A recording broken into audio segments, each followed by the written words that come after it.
আজকে কটা নামিয়ে এলে? হ্যাঁ, তুমি আসবে না?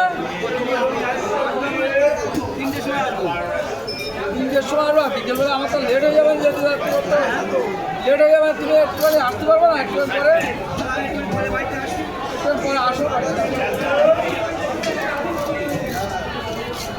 একদম স্পেশাল লিস্ট। আর করবো